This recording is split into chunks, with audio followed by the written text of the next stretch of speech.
Hi అండి, దయచేసి ఈ వీడియో మీ ఫ్రెండ్స్ ఫ్యామిలీతో షేర్ చేయండి. లాస్ట్ 2 వీక్స్ లోనే ముగ్గురు 30 సంవత్సరాల లోపు పిల్లలు మా దగ్గర హార్ట్ అటాక్ తో వచ్చారండి. అండ్ వాళ్ళకి ఎందుకు హార్ట్ అటాక్ వచ్చిందో మేము వెనకాల రీసెర్చ్ చేస్తే గనక హిస్టరీ తీసుకుంటే కొన్ని షాకింగ్ న్యూస్ తెలిసిందనమాట. సో అది అందరూ తెలుసుకోవాలి. అండ్ ఈ 3 కేసుల్లో లాస్ట్ కేసు చాలా ఇంపార్టెంట్ అండి, ఎందుకంటే ఎవరికి తెలియదు అందువల్ల కూడా హార్ట్ అటాక్ వస్తుందా అని చెప్పేసి. కాబట్టి వీడియో పూర్తిగా చూడండి. ఫస్ట్ కేసు ఏంటంటే ఒక 26-year-old లేడీ అండి.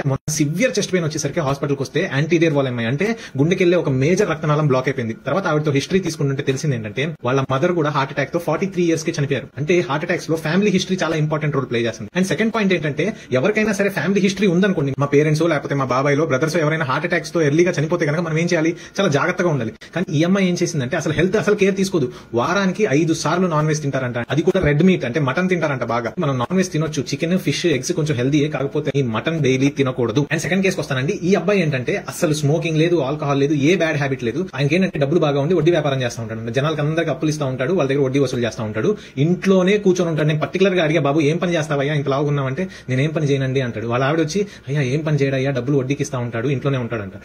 That is the dangerous point. మనం ఏంటంటే బాడీకి ఫిజికల్ యాక్టివిటీ లేకపోతే కూర్చొని తింటున్నావా అంతే, నీ బాడీలో అన్నెసెసరీ ఫ్యాట్, పొట్టలో కొవ్వు పెరిగిపోవడం తర్వాత సంగతి, గుండెల్లో ఎక్కడ పడితే అక్కడ కొవ్వు పెరిగిపోయి అంత యంగ్ ఏజ్ లో హార్ట్ అటాక్ వచ్చింది. ఇన్ఫీరియర్ వాళ్ళ అమ్మాయి. మీరు ఈసీజీ కూడా క్లియర్ కట్ ఆయన ఈసీజీ అయ్యింది. కాబట్టి గుర్తుపెట్టుకోండి, మీరు ఏ జాబ్ చేస్తారా, ఇంట్లో ఉంటారా, బయట తిరుగుతారో మీ ఇష్టం అండి. కాకపోతే ఫిజికల్ యాక్టివిటీ అనేది ఖచ్చితంగా మన శరీరానికి ఉండాలి. అండ్ థర్డ్ కేసు అండి, చాలా ఇంపార్టెంట్, అందరూ తెలుసుకోవాలి. ఎవరికి తెలియదు అసలు దీని వల్ల కూడా హార్ట్ అటాక్ వస్తుందా అని చెప్పేసి. ఈ అబ్బాయి 26-year-old అండి, చాలా ఫిట్ గా ఉన్నాడు. అండ్ ఒకేసారి 70-80 kg నేను మోసేస్తాను సార్, నాకు అసలు ఏం ప్రాబ్లం లేదు. కాకపోతే ఒక 2 months బ్యాక్ నేను హైదరాబాద్ వెళ్ళి నేను వేరే పనిలో ఏదో కోచింగ్ సెంటర్ లో ఉన్నాను. తర్వాత ఇంటికి వచ్చి ముఠా పనికి వెళ్ళాను. ఇదివరకు ఎలాగో 70 kg ఎత్తేవాడిని కదా అని చెప్పేసి 70 kg బస్తా ఎత్తడానికి ట్రై చేశాను, కానీ ఎత్తలేకపోయాను. కానీ బలవంతంగా ట్రై చేశాను. అలా బలవంతంగా ట్రై చేసిన తర్వాత ఇంటికి వెళ్ళిన తర్వాత 1 hour నుంచి చాలా చెస్ట్ పెయిన్ వచ్చింది. తర్వాత హాస్పిటల్కి వచ్చాడండి, చూస్తే భయంకరమైన హార్ట్ అటాక్. అసలు ఆ అబ్బాయికి బీపీ డౌన్ అయిపోయి బ్లడ్ క్లాట్ కరగడానికి ఇంజెక్షన్ ఇచ్చి heart rate up and down అయిపోయి చాలా సీరియస్ అయింది. బట్ అల్టిమేట్లీ ఆ పేషెంట్ ని సేవ్ చేశాం. సో ఈ పేషెంట్ కి హార్ట్ అటాక్ ఎందువల్ల వచ్చిందో తెలుసా? స్పాంటేనియస్ కొరనరీ ఆర్టరీ డైసెక్షన్ అని చెప్పేసి ఒక ఎంటిటీ ఉంటుంది. మనము సడన్ గా ఎమోషనల్ స్ట్రెస్ గానీ ఫిజికల్ స్ట్రెస్ గానీ ఫీల్ అయినప్పుడు మన గుండెల్లో వెళ్లే రక్తనాళాలు ఉంటాయి కదా, ఆ రక్తనాళాల లోపల ఉండే ఒక లేయర్ తెగిపోయింది అనమాట. సో దానివల్ల ఏంటంటే బ్లడ్ క్లాట్ అయిపోయింది, రక్తనాళం అంతా బ్లాక్ అయిపోద్ది అనమాట. ఈ స్పాంటేనియస్ కొరనరీ ఆర్టరీ డైసెక్షన్ కి చాలా కాజెస్ ఉన్నాయన్నమాట.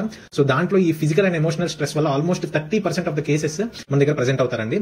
ఎవరైనా సరే మీరు బలవంతంగా వెయిట్ లిఫ్ట్ చేయాల్సిన అవసరం లేదు. మీ ఫిజికల్ స్ట్రెంగ్త్ ని బట్టి గ్రాడ్యువల్ గా వెయిట్స్ ఇంక్రీజ్ చేసుకుంటారండి. కాబట్టి మీరు తెలుసుకోవాల్సింది ఏంటంటే, ఫస్ట్ పాయింట్ ఏంటంటే, మీకు ఎవరికైనా సరే ఇళ్లలో హార్ట్ అటాక్స్ ఎర్లీగా ఉన్నాయనుకోండి, జాగ్రత్త పడండి. ఎస్పెషల్లీ నాన్ వెజ్లు, రెడ్ మీట్లు, ట్రాన్స్ ఫ్యాట్స్, చిప్స్, పకోడీలు ఇవన్నీ ఎక్కువ తినకండి. ఎప్పుడో రేర్ గా వీక్లీ వన్స్ ఒకసారి తినొచ్చు, కానీ డైలీ తినడం అస్సలు మంచిది కాదు. సెకండ్ పాయింట్ ఏంటంటే, మీరు ఏ జాబ్ చేసినా సరే ఫిజికల్ యాక్టివిటీ అనేది ఉండాలి, అది కూడా aerobic exercises. And third important point ఏంటంటే, మీరు శక్తికి సామర్థ్యానికి మించి మీరు ఫిజికల్ గా కానీ సైకలాజికల్ గా కానీ స్ట్రెస్ తీసుకోవద్దు.